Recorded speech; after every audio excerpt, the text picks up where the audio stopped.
हाय friends, मैं Sushmita Mustafi health insurance guider से। आज की हमारी टॉपिक है कि how to make the most of your health insurance coverage and benefit.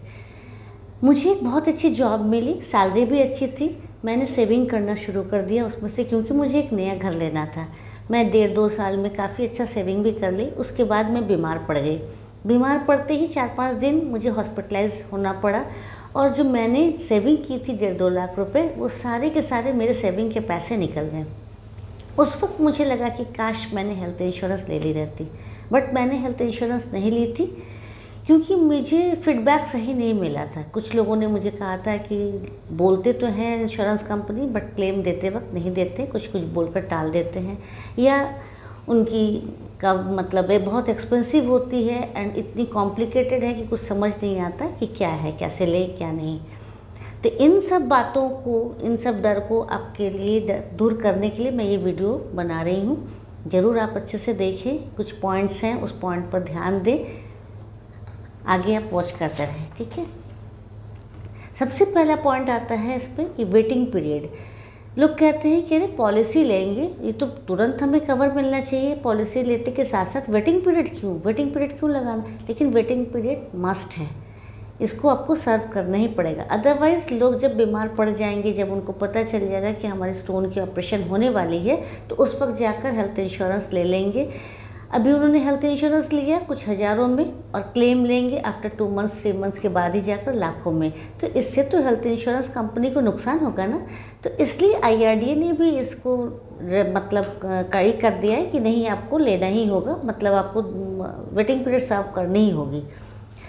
ये फर्स्ट आप क्लेम कोई ले रहा है, मतलब अगर आपने फ्रेश पॉलिसी ली, फर्स्ट टाइम कोई क्लेम आ रहा है, तो उसके लिए 30 डेज़ का वेटिंग पीरियड है। अदरवाइज स्पेसिफिक डिजीज़ के लिए 2 इयर्स का वेटिंग पीरियड है, एंड कोई प्री एग्जिस्टिंग है तो उसके लिए 3 इयर्स का वेटिंग पीरियड है। तो ये वेटिंग पीरियड आपको सर्व करना ही होगा। नेक्स्ट आता है कि नो क्लेम बोनस। आपको ये ज़रूर चेक करना चाहिए कि हम जो पॉलिसी ले रहे हैं और हमने यूज़ नहीं किया, भगवान करे ज़रूरत ना पड़े, यूज़ ना करना पड़े, तो आपको डिस्काउंट मिलना चाहिए या बोनस मिलना चाहिए, राइट। तो कौन सी कंपनी कितना ज़्यादा नो क्लेम बोनस दे रही है, ये चेक करना चाहिए। कुछ कंपनी 10% करके देती है, कुछ 50% देती है, कोई 60 देती है, कोई 100 देता है। तो जो मैक्सिमम दे रहा है उसके साथ जाना चाहिए। इसी से रिलेटेड है प्री एंड पोस्ट हॉस्पिटलाइजेशन के एक्सपेंसेस। हम ऐसे ही तुरंत, हम मतलब हर एक बीमारी के लिए ऐसा ही नहीं होता है कि तुरंत जाकर इमरजेंसी में हमें एडमिट होना पड़े। ज़्यादातर क्या होता है कि हम बीमार पड़ते हैं, कंसल्टेंसी लेते हैं, डॉक्टर विजिट करते हैं, टेस्ट वेस्ट होता है, मेडिसिन खाते हैं, उसके बाद पता चलता है कि नहीं है, एडमिट होना ज़रूरी है, सर्जरी होगी, देन एडमिट होते हैं। तो एडमिट होने के पहले जो हमने ट्रीटमेंट कराई एंड आफ्टर डिस्चार्ज होने के बाद भी जो हमारा ट्रीटमेंट चला कि हम ठीक हुए कि नहीं, वो चेक करने के लिए तो उसके एक्सपेंसेस भी कंपनी देती है। तो वो हमें देखना चाहिए कि मैक्सिमम कितना दे रही है। 30-30 भी देती है, 30-60 भी देती है, 60-90 भी देती है, 90-180 देती है। तो जो मैक्सिमम है उसको हम चूज़ करना चाहिए, उसके साथ जाना चाहिए। कुछ चीज़ें हैं कि फैमिली फ्लोटर हम लें या इंडिविजुअल लें, ये हमें समझ नहीं आता है कि पॉलिसी तो हम लेंगे लेकिन फैमिली फ्लोटर में लें या इंडिविजुअल लें। इंडिविजुअल अगर आप पॉलिसी ले रहे हैं, 5 मेंबर्स हैं आप, मान लीजिए फैमिली में, और 5-5 लाख की पॉलिसी ली, अगर कोई क्लेम आया तो उस अकेले बंदे का 5 लाख तक का ही मिलेगा। इसका ऊपर का कोई क्लेम आया, ऊपर का भी अगर ज़रूरत पड़ रहा है क्लेम, तो उस समय आपके पॉकेट से पैसे लगेंगे। वहीं अगर आप फ्लोटर प्लान में मैक्सिमम सम इंश्योर्ड लेकर 20 लाख तक का आपने कवर ले लिया, और कोई ज़रूरी तो नहीं, अनलाइक होता है कि कभी कभी हम ऐसा होता है कि चारों के चारों बीमार पड़ेंगे, अदरवाइज़ तो एक ही आदमी बीमार पड़ा, तो वो 20 लाख तक का आपका है सम इंश्योर्ड, आप वहाँ मैक्सिमम अपना क्लेम ले सकते हैं, स्ट्रेस फ्री रहेंगे। फिर आ जाता है कि मैक्सिमम एंट्री एज क्या है, हम कब तक पॉलिसी किस एज में ले सकते हैं, ये कब तक चलेगी, लाइफ लॉन्ग चलेगी कि नहीं। होना ही चाहिए कि लाइफ लॉन्ग रहे भाई, ज़्यादा ज़रूरत उस समय हमारा आता है जैसे जैसे एज बढ़ेगी। कुछ कंपनी बोलती है कि नहीं 65 हो गया जी, अब आपकी पॉलिसी ख़त्म, तो वैसे पॉलिसी नहीं लेनी चाहिए। जो लाइफ लॉन्ग चले उसके साथ जाना चाहिए। कम से कम एक्सक्लूज़न हो एंड मैक्सिमम इंक्लूज़न हो, मतलब डिजीज़ सारे कवर हो, उस तरह की पॉलिसी हमें चूज़ करनी चाहिए। Capping on individual plan, policy तो हमने ले ली, 10 लाख की है, 20 लाख की है, सम इंश्योर्ड, हम जान रहे हैं, बहुत अच्छी बात है। लेकिन उसमें कंपनी ने बोल दिया कि भाई आपके एम्बुलेंस के चार्जेस आपको 2000 ही मिलेगा एंड रूम रेंट के चार्जेस आपको 5000 ही मिलेगा। तो ऐसा नहीं होना चाहिए, हमें फ्रीडम मिलनी चाहिए कि जितना हमारा सम इंश्योर्ड है हम फुल अपना एक्चुअल हम अपना यूज़ कर सकते हैं, इसमें कोई बाउंडेशन की ज़रूरत नहीं है।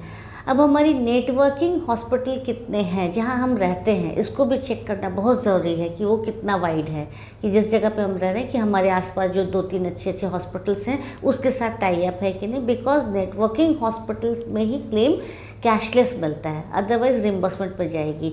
तो इसलिए इसको देखना बहुत ज़रूरी है। फिर बहुत लोग पॉलिसी लेते नहीं हैं कि सेटिस्फाइड है भाई हमारे पास कॉर्पोरेट प्लान है, लेकिन आपको ये भी तो पता होगा ना कि कॉर्पोरेट प्लान लाइफ लॉन्ग नहीं जाता है। जब हमें ज़्यादा ज़रूरत होती है, हमारी एज जैसे जैसे बढ़ती जाएगी, कॉम्प्लिकेशंस भी आते हैं, तो उस समय में ज़रूरत पड़ती है, तो उस समय हमारे पास कुछ नहीं है। तो हमें एक अपना खुद का पर्सनल हेल्थ इंश्योरेंस ज़रूर प्लान करना चाहिए, बिकॉज कॉर्पोरेट प्लान में सम इंश्योर्ड भी कम होता है एंड बहुत सारी चीज़ें हैं जो उसमें नहीं हैं। तो इसलिए एक अपनी पॉलिसी ज़रूर लें। अब जो प्लान आप चूज़ कर रहे हैं उसमें ये भी देखना चाहिए कि डे केयर ट्रीटमेंट वो प्रोवाइड कर रही है कि नहीं। डे केयर में आ जाता है जैसे कैटरेक्ट की सर्जरी है, फिर डायलिसिस है, केमोथेरेपी है, उस जिसपे हमें 2-4 घंटे के लिए हॉस्पिटलाइज होना पड़ता है, ज़रूरी नहीं है 24 आवर्स की। पहले था कि 24 आवर्स की ज़रूरत होती थी, बट अब ऐसा नहीं है। फिर हम जो पॉलिसी ले रहे हैं उसमें प्रिवेंटिव हेल्थ चेकअप है कि नहीं, जिसमें हम खुद अपने आप से ये हेल्थ चेकअप करवा सकते हैं। हम अपनी बॉडी स्कैन करवाना चाहते हैं तो वो प्रोवाइड कर रही है कि नहीं, डॉक्टर की कोई प्रिस्क्रिप्शन की ज़रूरत नहीं पड़ती है उसमें। तो इस तरह के मैंने आपको 11 पॉइंट्स दे दिए, इनको आप ध्यान देकर ज़रूर पॉलिसी लीजिए। लेकिन आप ये ज़रूर बोलेंगे कि भाई ये सब चीज़ें मैं किससे पूछूं, कैसे जानूं, तो आप हमारे चैनल हेल्थ इंश्योरेंस गाइडर पे कॉल कर सकते हैं, नीचे नंबर फ्लैश हो रहा है। हम और हमारी टीम आपको पूरी तरह से हेल्प करेंगे एक सही पॉलिसी चूज़ करने के लिए। एंड कभी भी कोई क्लेम आता है या आपके रिन्यूअल के पहले कोई पेपर वर्क्स एनीथिंग, तो उसमें आपको पूरी तरह से सपोर्ट मिलेगी हमारे तरफ से, इसकी गारंटी है। सेकेंड थिंग कि हेल्थ इंश्योरेंस आप ले रहे हैं तो टैक्स रिबेट भी आपको मिलता है 25,000 तक का एंड सीनियर सिटीजन को 50,000 तक का। तो आई थिंक आपको ये वीडियो पसंद आई होगी, पसंद आई है तो लाइक कमेंट करना ना भूलें। Thank you for watching, bye bye.